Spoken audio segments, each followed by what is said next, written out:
Welcome to Healthy Trust with holistic nutritionist and emotional eating coach Lily Aronin. This class on trust in God follows the classic workgate of trust. Walk with us as we enter, as King David in Psalms called it, the tower of divine protection, and pull up a seat. On page 131, we're in the middle of chapter 4. And I'm really looking forward to just honoring all of us as mothers today, and all of our learning should be for ourselves, and it should elevate us to be better mothers, to see the good mothers we already are, and that all of our good intentions and efforts should bear fruit for our children, and that they receive what they need when they need it. Amen. And to you as well, Lily. Amen. Okay. Now, the author describes how a person is supposed to have bitachon regarding matters in the second category, pertaining to his livelihood and other worldly needs, right? What are our worldly needs? Our health, our mental health, our money, our clothing, our house, our relationships. So let's talk about a person's property and the means through which he gets his sustenance, his job, or his business. Whether or a person, right? If you're not the main breadwinner. Whether his occupation involves commerce, craft, travel, appointment, being a hired worker or a cook, or a servant of the king, a treasurer, a contractor, a merchant who buys on credit, a scribe, any type of service industry, a trapper in the desert or the sea, similar occupations in which people involve themselves to amass wealth and increase their livelihood beyond which is necessary. Beyond which is necessary. There are two kinds of people. There are people who accumulate wealth but are stingy and spend on nothing, and a person who enjoys pampering yourself and spending on luxuries. God doesn't care which one you are. Isn't that interesting? We like to make a moral judgment about if you're a saver or a spender, depending on how we were brought up. But God doesn't make a moral judgment on whether or not you save your excess money or you spend your excess money. As long as you're giving your charity and you're doing good things with your money, there's nothing wrong, according to the Torah perspective, of pampering yourself, and nothing wrong with saying, hey, I'd rather be an investor and be stingy, right? And because in the end, as long as you have bitachon and you know it's all coming from Hashem, just because I choose to invest it doesn't mean I'm going to be better off than someone who's pampering. And the person who's pampering, doesn't say, well, I'm pampering now, therefore I should expect, right, to not have, there's basic hashadlus, and everything else is personal character. For somebody who's a natural saver, spending isn't fun. They love saving. For somebody who's a natural spender, saving more than the minimum amount that they should be saving to go with the natural flow of the world is not enjoyable for them. And I think this is also really interesting when it comes to food. I have had many clients over the years that are much more comfortable eating less, thinking less about food. They really struggle with Jewish culture that is so food oriented. It's just not enjoyable for them. And so they feel that they can't feel their hunger. They can't feel what they want. They either overeat or undereat because it's just not in their character, right? And then you have people who are huge abundance people. They want the best. They want the most enjoyable. They love that everything is food centered because that's how they think. It's their love language almost. So helping them decide when to pamper and when that pampering is hurting them, versus the other person, how to save, and when saving or not thinking about it is hurting them, and everyone finding the right balance. It's the same thing with relationships, right? We all know people who need to have 100 friends or they're lonely. And there are people who like 3 close personal friends, and that's all. Too many people is overwhelming. And depending on where you were brought up and your life experiences, maybe you were judged for being one kind of person or the other, or told that one kind of person fits more maybe a stereotypical ideal in your society or your space.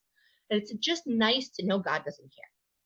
The same thing when we see in the korbanot, that God doesn't care if he's given you a little money and you bring a mincha, which is the cheapest korban, or he's giving you a ton of money and you bring a cow. To him, he gets the identical amount of enjoyment from the bread offering than from the cow offering. It's for the person bringing it to give according to his means and to give generously. Anybody have a thought or a comment or like something kind of maybe fall into place they want to? Well, I'd just like to say thank you. What a healthy perspective. It just shows me I've learned, this is probably my third time round or something on Shaar HaBitachon. And I don't remember this part, or maybe you just brought it out of a sentence that just went right over my head the last couple of times. Wow, that is so empowering. And it shows that there's room for everybody in the Torah. We have to stop comparing ourselves to everyone else and making judgments. Like I'll freely admit, I follow another coach called Yael Trush. She's amazing.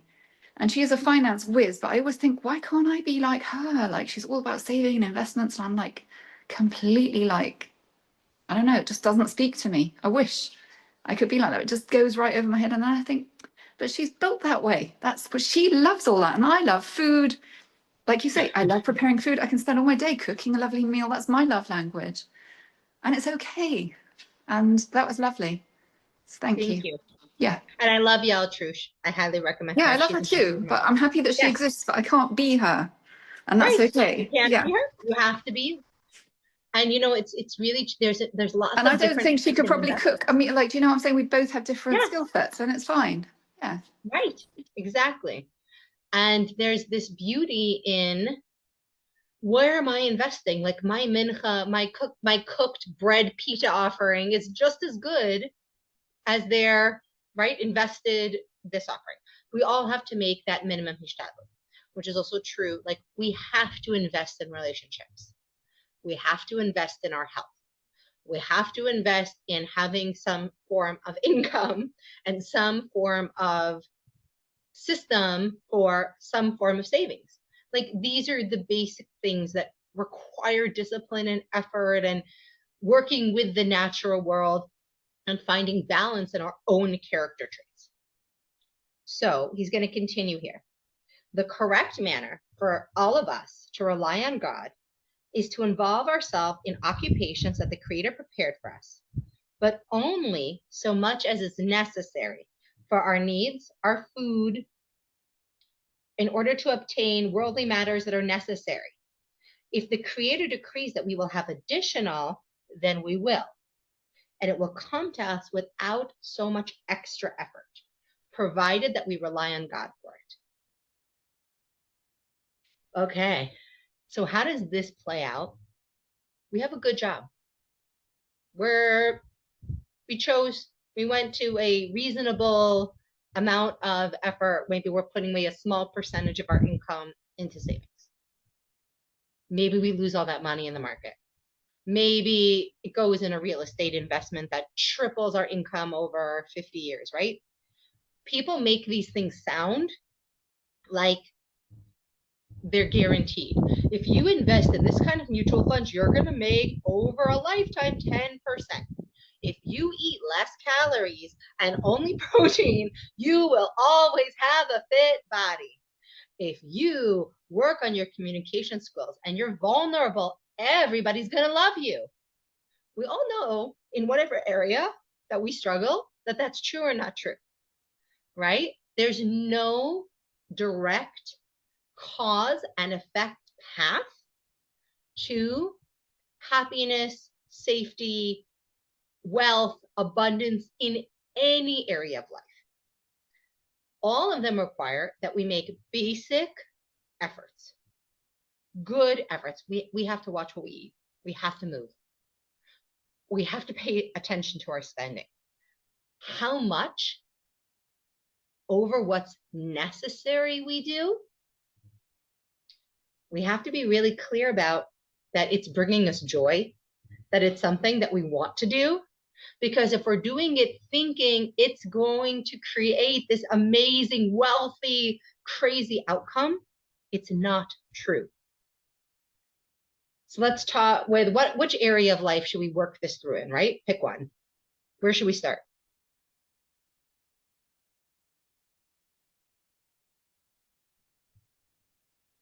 Give us a few options. Like love, money, health. Which one should we start with? I'll say loved. Okay.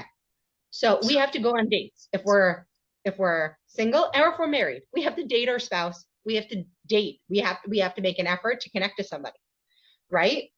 Whether or not that person is going to be the love of our life, whether our marriage is going to be so pleasurable all the time, whether or not it's going to be 50 years of marriage or 30 years of marriage, whether there's going to be ups and downs and all that stuff.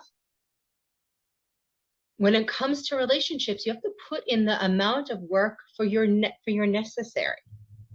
But if you think, wow, if I read 15 books on marriage versus 2 books, I am guaranteed the best marriage, right? If I invest in this and this and this and this, and I go on 100 dates, and I am on every single dating app, and I am everywhere all the time, I am guaranteed to find not a partner, my soulmate, right? My efforts are going to create more than my basic needs. If I do more, I'll get more. And I listened to, what's his name's Bitachon Class. I posted it on my WhatsApp story this morning. And he was talking about a similar topic. He was talking about that, the times where you need a doctor's appointment. And so you call up and you try to get a doctor's appointment. But then let's say like the clock starts ticking and you have to get that paper signed, right? Like in the next 24 hours before you fly. And it's not enough now that you called. So you start calling all the friends who might know this doctor who could probably get you in. And then maybe you even show up to his office and you wait there like a crazy person and you like go in and in the end you get it.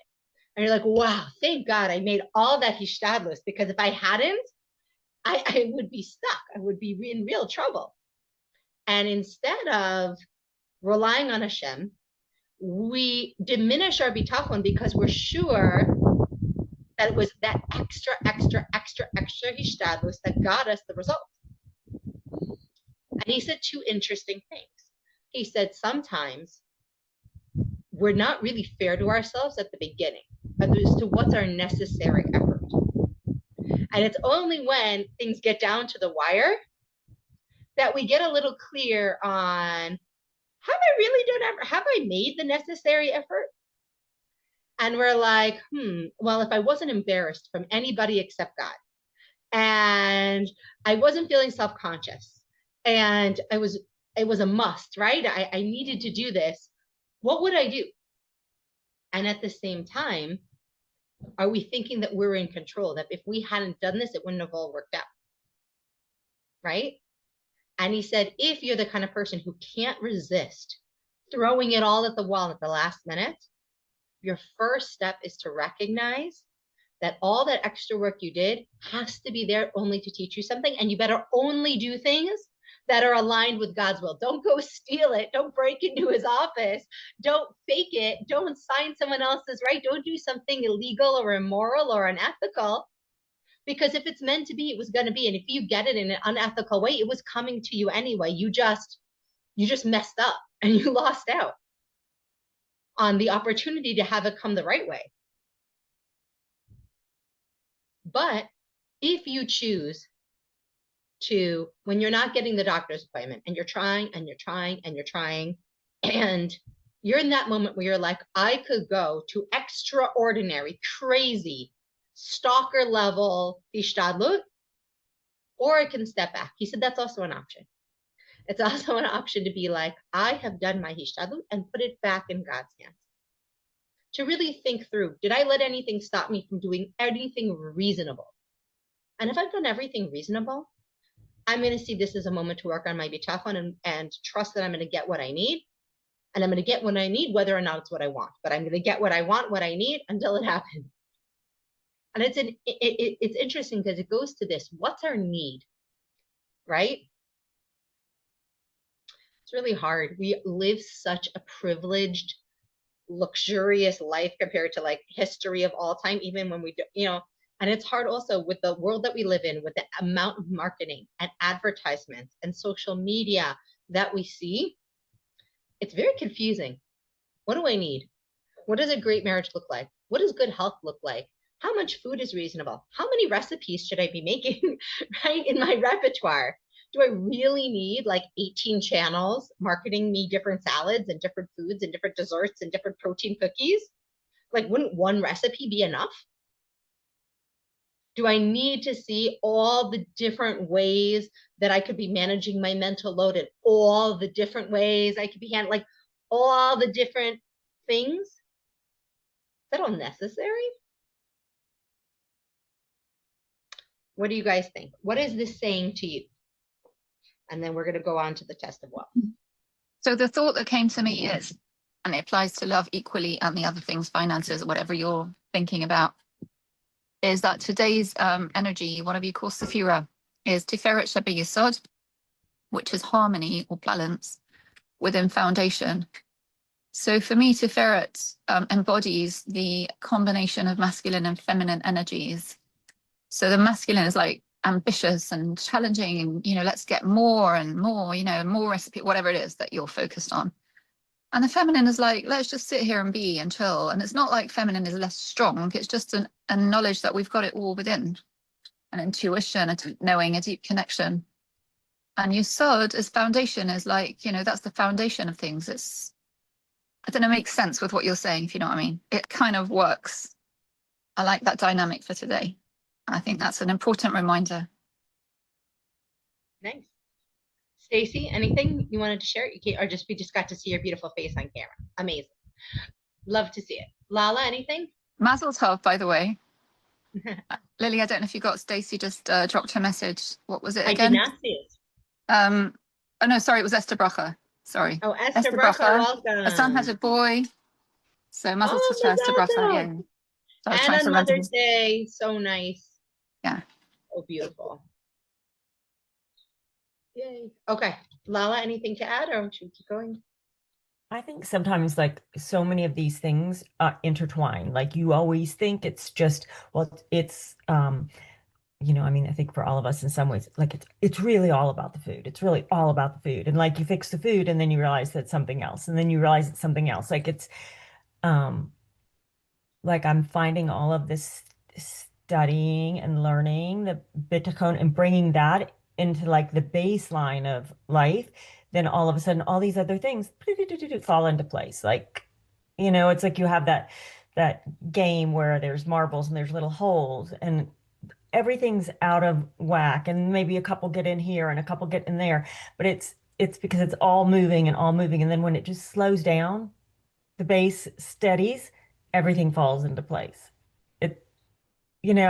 Maybe there might be one wobbling out here, but because you have all this you have all these other things that are more solid, you can draw upon them. I think it's kind of the same in all of these situations, but it's only I mean, we're all older. It's only with time and wisdom and falling down the same. And you think to yourself, why am I making these same errors, the same things, whatever?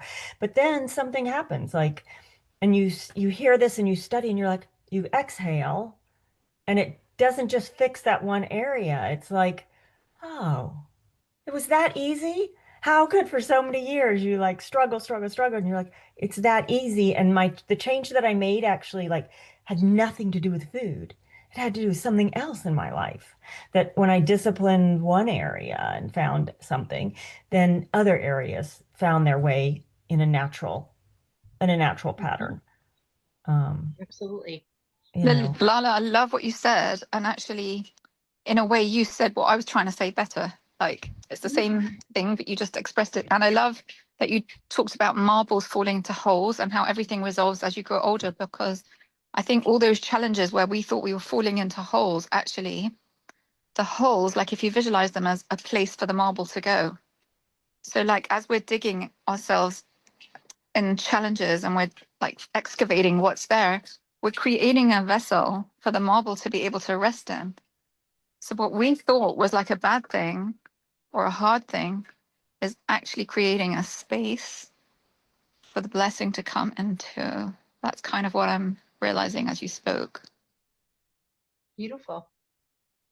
And Yeah. that ties into what the end of the class was, where you talked about how when you do teshuva, even for a mistake, even when in the moment you overdid it, and maybe you chose a less ethical way, when we're looking back into the past, we have to realize that once we've done teshuva, Hashem has made the path the best possible path. That's what it means when it says it turns something that you did that was a mistake into something that's good, is that Hashem members outside of time. He knew we'd make them, those mistakes, and he planned for them. And so, yes, we had free choice to make them, but he created a reality that integrates them, that we don't have to be full of regret and resentment to ourselves, or even to other people who let us down, or other things that happened around us, because in the ultimate way, this is now the best possible outcome position in this present moment, which is great to start to intellectualize and much harder to bring into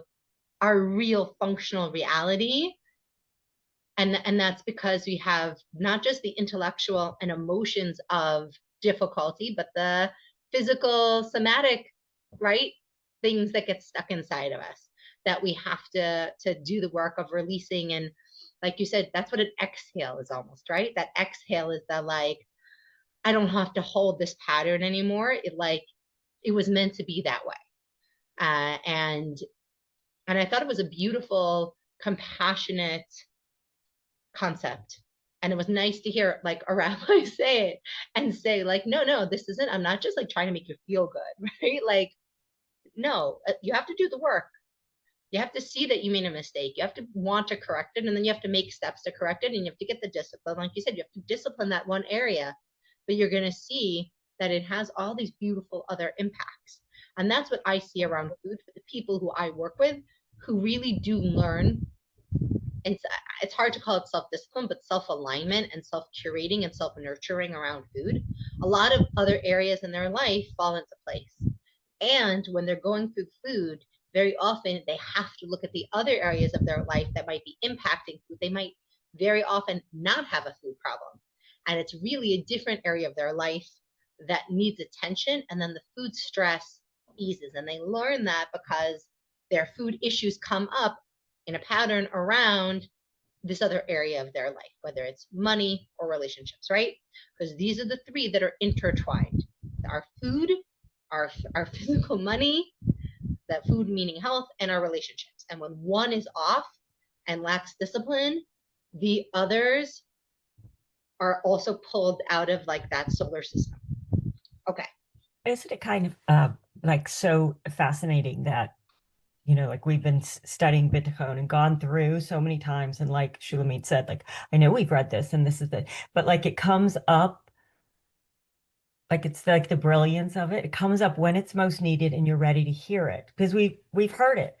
And knowing you, Lily, like you probably actually spoke about this in the exact same way because that's your specialty, and or something pretty similar to it, but how we didn't hear it. Like it's so multi-layered and faceted at the same time, like because of who's on at the moment and what we're studying at the moment and where we've been to, you know. And I feel that every time I relearn it, and why I think I'll never stop, is that it's the same thing why we repeat the entire Parsha, the Torah, every single year, is who you are in your life experiences and the interactions you've had and the challenges you've had each year sensitize you to more nuance, to more understanding, to more of the depth that was there in the first place, that I didn't make that connection, or I didn't verbalize that connection in the exact same word on the exact same day, right? Like to the exact same group of people, you know, and that also goes with that compassion. Just because we've once disciplined something, sometimes something we once had more discipline with becomes wiggly and becomes wobbly.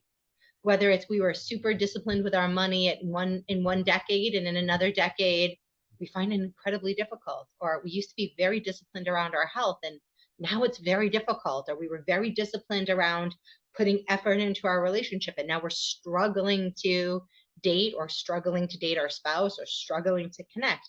And it's recognizing that those struggles and that ebb and flow of even discipline is part of the process.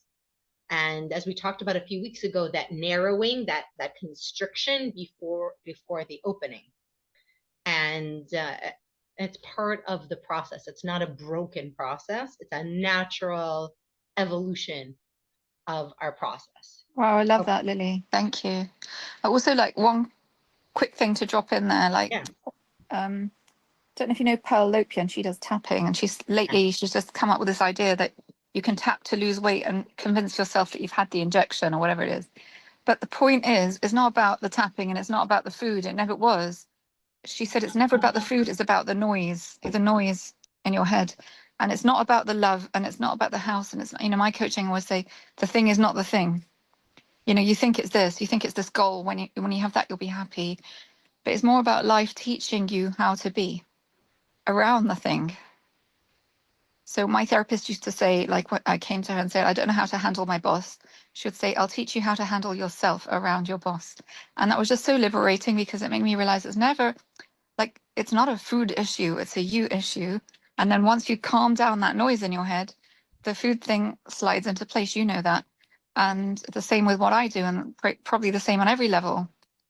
So the Shaar HaBitachon is kind of calming down the noise in my head to a level where I'm like, I'm going to make the good choices because I'm calm, because I'm okay, because I feel safe. So I don't need to make a panic choice or a comfort choice or a stuff my feelings choice, because my feelings are good. So that's, to me, the beauty of this. And when our feelings are bad, because especially for, I think everybody here and listening, most people attracted to this group have a natural affection for positivity.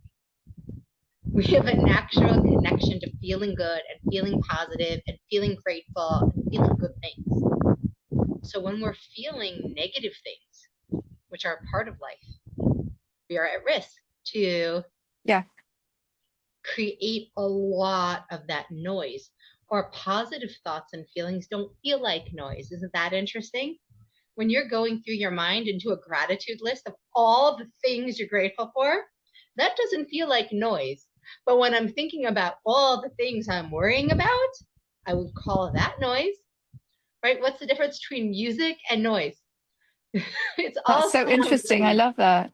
Because I used to have an analogy in my head for when I was having like a panic attack, or one of those mornings where you wake up and you have all those thoughts. And what helped me was visualizing all these crows and going, like, flying around this rock, and the sea is all stormy. And then I was like, okay, just wait, because, they'll all settle down if you breathe. And then slowly, slowly, they all kind of stop flapping around and they just settle on the rock and it's all quiet. But when you have a lot of thoughts and they're all good thoughts, it doesn't feel like that screaming noise. It doesn't, does it? It just feels like, ooh, this is juicy. I'll just like admire them one by one, like a painting thoughts, and it's not noisy. And again, it's like just music, that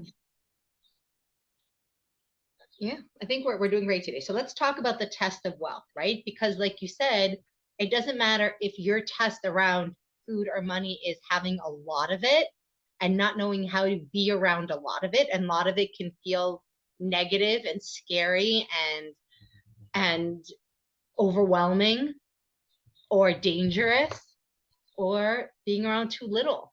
Not having enough feels scary and overwhelming and noisy and dangerous, right? So we're going to start with having too much, because many people want to have too much. we tend to want to have too much. Now there's a whole group of people who hate having too much. They're like natural minimalists, right? They like just abhor having things. But that's not, I think, most of us today. We should all have such a problem, but it really is a very big problem for people who get stressed out by a lot of things. Okay.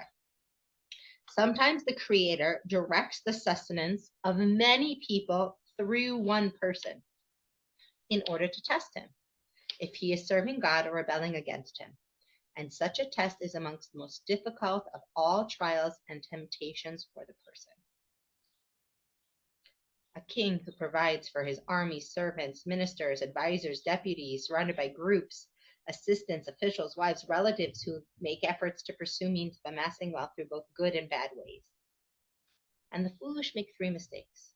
Their first mistake is he obtains that which the Creator has decreed for him to take through bad means. So God was going to send all this wealth to him anyway, but he does it through bad and shameful means. Were he to make those efforts by employing permissible and appropriate means, he would have still achieved his wants and desires and held up his Torah observance. Two is he thinks that everything that comes to him is for him. All the food, all the love, all the wealth, all the clothes, everything is for me. I mean, God gave it to me.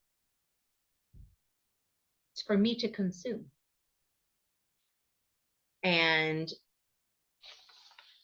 the third is that he thinks and that the income he amasses refers to the money it benefits and that benefits no one. Instead, he guards it and protects it until he will either pass it on to an inheritance or someone else, it'll be lost to him. And a foolish person considers all the money to be his. So, that's still the second mistake. That makes sense. The third mistake is the foolish person is that while he does not give over the sustenance to its owners, as the Creator has ordained that it come through him, he reminds them of the favor as if he himself sustained them and provided for them. Okay, so let's break this down, and we can read it more in depth. But we have a lot. When we have a lot, and this is for, let's say, anybody who's struggling with emotional eating. We have a lot of feelings. How many times do we assume that all those feelings are for us? Let's even just start with that. We assume, I think I'm going to put my hand up that I struggle with this, sometimes differentiating between my feelings and someone else's feelings, right? Oh, I think that abundance of sensation and feeling is all mine. But it's not mine. It's about somebody else's pain. That's not even my pain of watching them go through something. It's their pain, their discomfort. What about when you have, and again, we don't judge good feelings that we have for someone else, but sometimes it can be negative, right? Someone else is so successful. There could be jealousy or envy or, trying to feel someone else's positive ones or living through our kids in a negative way. Well, so there's food. All the food in my fridge. I want to make the most gorgeous, amazing Shabbat meal. I have all of this energy, all of this money, all of this food. Who's supposed to be consuming it? All me? Am I supposed to donate the leftovers? Am I supposed to invite more guests if I have all that energy and income and time to do all that cooking? So interesting, right? Like, was it all for me? Am I supposed to be consuming so much of it? Or some of it even supposed to be not consumed at all, right? Think about an apple tree. You don't eat or use every single apple. Some of them just fall off and rot and go back into the ground and are recycled into the earth and the energy. Like, there's no morality around not wasting as long as it's not being wasteful. There's a difference between the character trait of being wasteful and not needing to finish everything, again, which is a trauma response, right? Like, I finish everything in my plate. It's interesting. Love. I have so much love. Do I keep it only for myself and for my close-knit family, or do I expand my circle? I have so much love to give. Can I share that love with others? I'm receiving so much love. My cup is overflowing with love. Do I have room for more people in my life? Do I have room for loving Torah or God more deep? Like, what do I have room for? And then if I'm being smart and I'm giving over, right? Like, I'm giving over this class, right? I'm getting divine energy and giving over this class. Am I grateful to you for coming up and receiving so I have the opportunity to give what God gave me? Or am I reminding you how lucky you are that I'm here giving you this class, right? Which is easy to say in the class situation, harder to say with our kids. I feel like it's always the hardest, or with our spouse, where you want to be giving unconditionally. I have so much love. Let me just give today. And there's this like, oh, I should remind you that I gave more. Maybe it's just me. Could be just me. But I find that that's where that, otherwise I would say that's not difficult at all. I never feel like it's mine. But in those super intimate relationships are also for ourselves.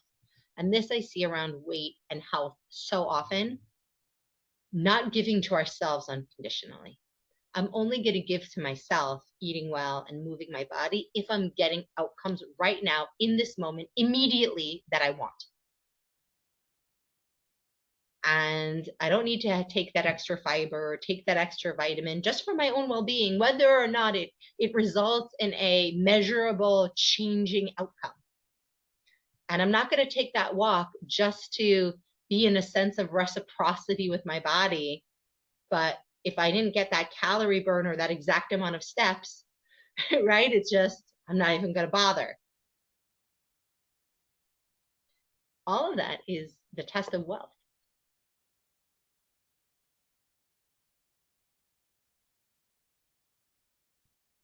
And sometimes it feels like the test of scarcity because we think, oh, I don't have enough. I'm not getting enough outcomes. I'm not getting enough thanks. I'm not getting enough whatever. But really, it's, I have so much to give. I'm not allowing myself to give generously and unconditionally. And sometimes I think we think too much. Yeah. Instead of staying right in that moment, because in the moment we are exact, like it's all fine, So I like examining it like this, because then I sit there and go, oh my gosh, like seriously, like we really like think all these things. We do. We think all these things. We think so much, and not just like, Maybe that's the energy of the fathers when they said they were blessed with Bakol, Mikol, and then Kol. Bakol is like with everything, it's like adding and adding and adding, and Mikol is like not enough, not enough. Like it's kind of the less, like too much, too little. And Kol is just like, no, I'm connected to Hashem who has everything. I don't need to have it right in front of me. I don't need to think it's missing or it's in the future, it's in the past. Cool. Just here. Just sitting right here with it right now in this moment. I got everything I need. It's really challenging. It's the real bitachon work that we're in every moment. And so again, like, let's not expect perfection from ourselves. But it's recognizing awareness around this is the work.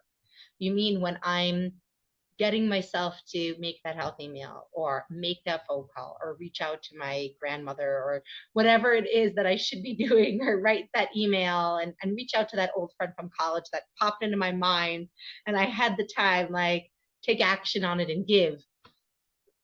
That charity, that person who calls me, that like, I give to lots of other people. Why should I give to that person? All those moments to be in the moment. But it's very, again, much easier said than done. And it's the growth of the expanding awareness and being something beautiful I read today is you can't separate your body and your soul. You can't. But it's which one is dominating in the moment. We have to have an ego. We need a body. We need a personality. God gave them to us, not to be subverted or suppressed. But what's dominant? Our higher awareness, our self, our true self, our soul, or the ego in the body, right? Which is dominant in the moment. And in wealth, right? The body and the ego, mine, right? Like, what's the guy from with the ring, the Lord of the Rings, right? Okay. Gollum, Gollum, right. my precious. Okay. However, a wise person, I'm on page 138, conducts himself regarding these three matters in the proper manner, for the good of his Torah observance as well as the good of his worldly matters. His trust in God for his sustenance and his wealth, which is the hand of God, is stronger than the trust in the money that's already in his possession. And that's because he doesn't know if that money or that income for his sustenance, or if the income that he amasses might be taken away from him. And by conducting himself in this manner of not, what do we say, hooking into, identifying with his wealth and identifying, and gosh, again, identifying with that marriage, identifying with that being a mother, because we had another stage of motherhood and the giving is totally different, right? Identify with a body that looks exactly like it did in our 20s or 30s or 40s. Like it's a different body that deserves different love in a different stage of life, right? In pregnancy, post-pregnancy, right? In each decade. When we're more attached to God than we are to the identity, then we receive the reward in this world and in the reward to come, the world to come. Praises the Lord, fortunate is the man who fears the Lord. And it carries there until the end of the chapter. Okay. We're on page 139.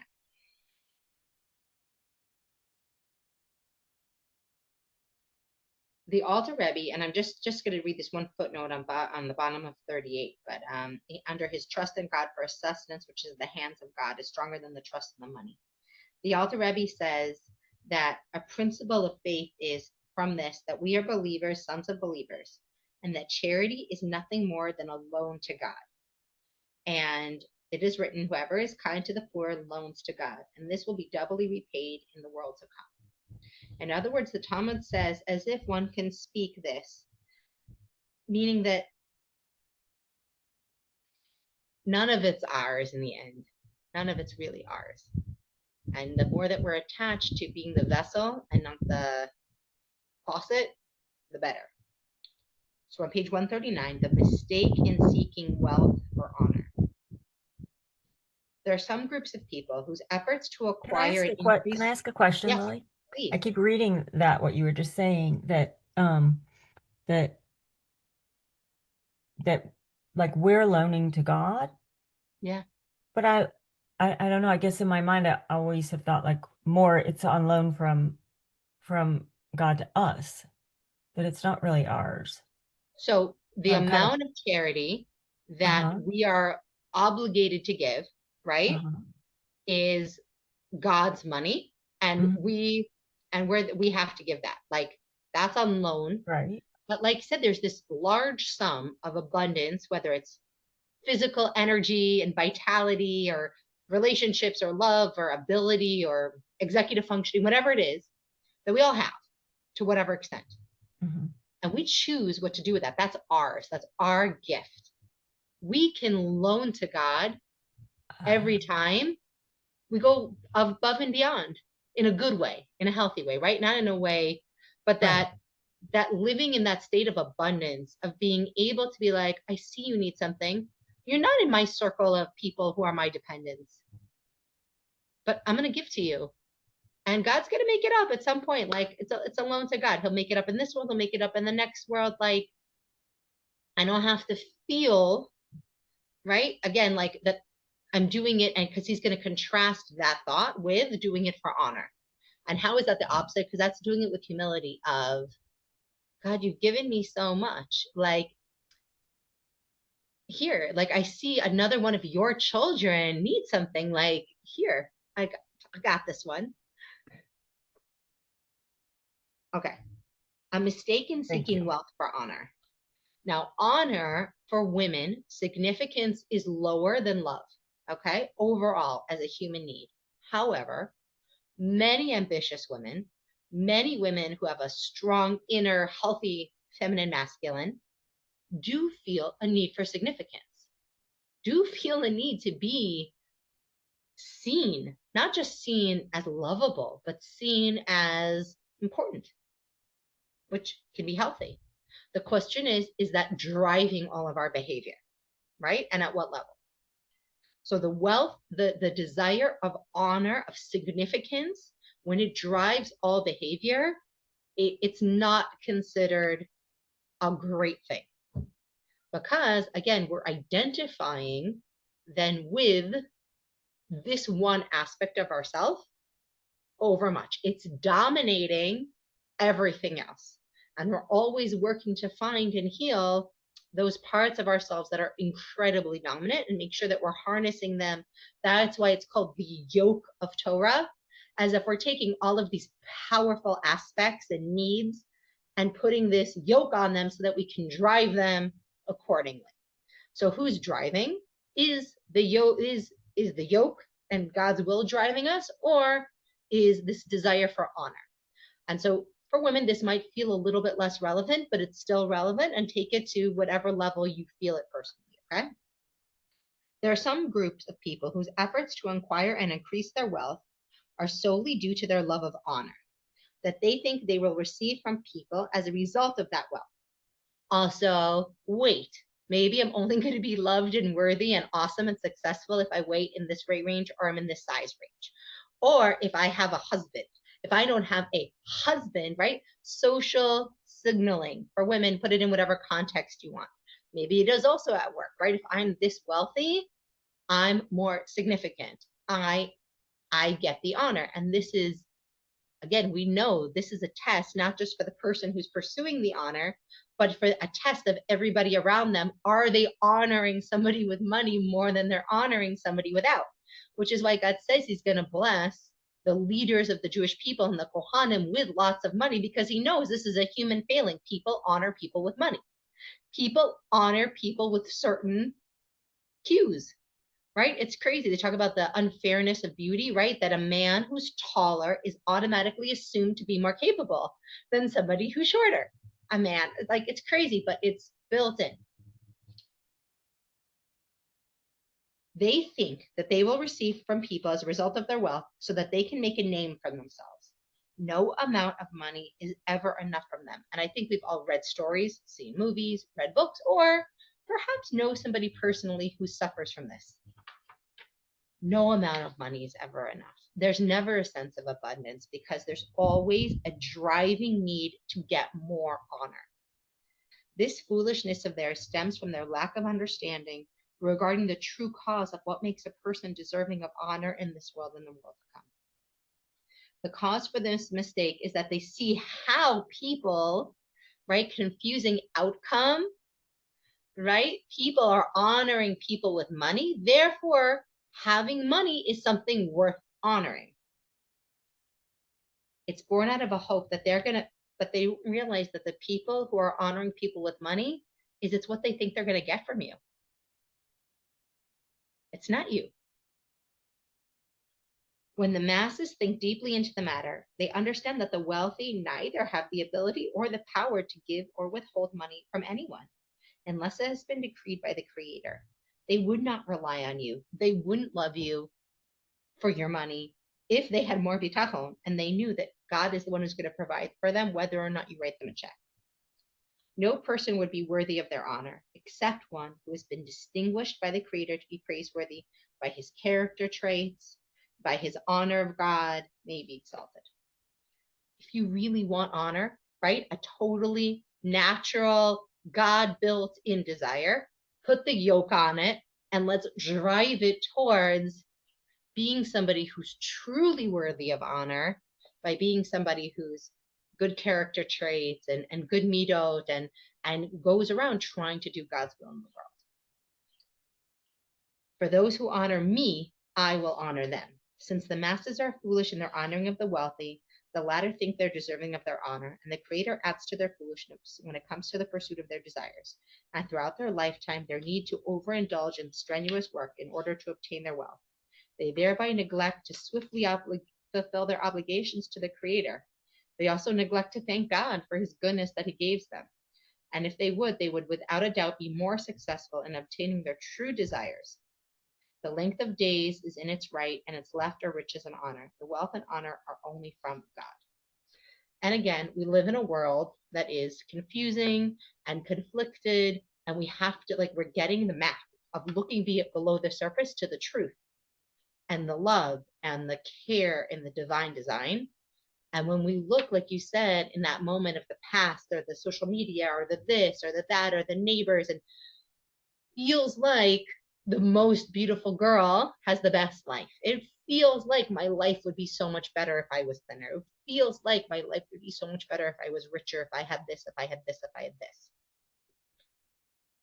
And it might be the things that we want and things that we need, but how we go about them is what decides whether or not we're really worthy of having those things, right?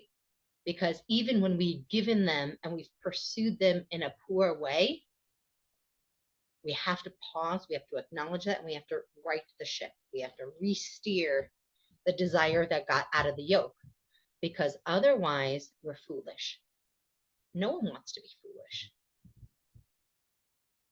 I like that he uses the word foolish, even though it's a little demeaning, but it's better than evil. It's better than bad. It's better than, can't come back from, it's foolish. It's short-sighted. It's being stuck in the surface level. Okay, I think that's it for today. Any last thoughts or something you're going to take with you into your week?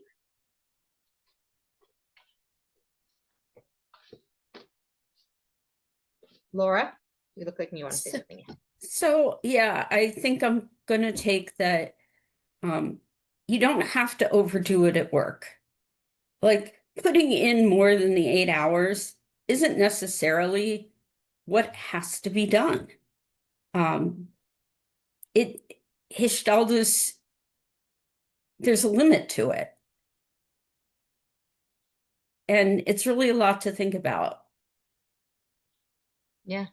And it's interesting because now you can ask yourself, if that's what the message was to me, that Hashem sent me, that became clear to me, in what ways have I maybe been suffering from overcompensating at work that other parts of my life have been suffering from, that if I correct that, wow, that could really change a lot of things, when I look beyond the surface in that one area, no matter what that area is. So that's really cool. I look forward to hearing, how things go. Stacy, anything? Yeah. I just heard one thing, one really key nugget. You said you differentiated between wasteful and wasting. Yeah. And there's a big difference. I have a friend who will not throw a single morsel of food out, and she's trained her kids to bring her every bite of food so that she could at least eat it so that it doesn't get thrown away. And you mentioned it being a trauma response. Yeah. And I really was like, wow, okay, I need to look at that more to see, because that's a behavior I've seen in other people and in myself. I know, I've always been I don't like to waste things, but I have worked on being able to waste and not feel so bad about it. Right. And it's almost like allowing nature to take its course, allowing something to decompose. Like it doesn't have to decompose in my body. It can decompose in the trash. It can decompose, and those clothes that I don't need and I don't wear and take up space in my closet, I can donate them. And if they're not worth donating and they're a little pilly and they're not nice for someone to get secondhand, I can allow them to decompose. Right. Right. That was I really zoomed in on that. Thank you. Thanks, Lily. Happy Mother's Day, everyone. Happy Mother's Day. Anybody else have anything? No pressure. Okay.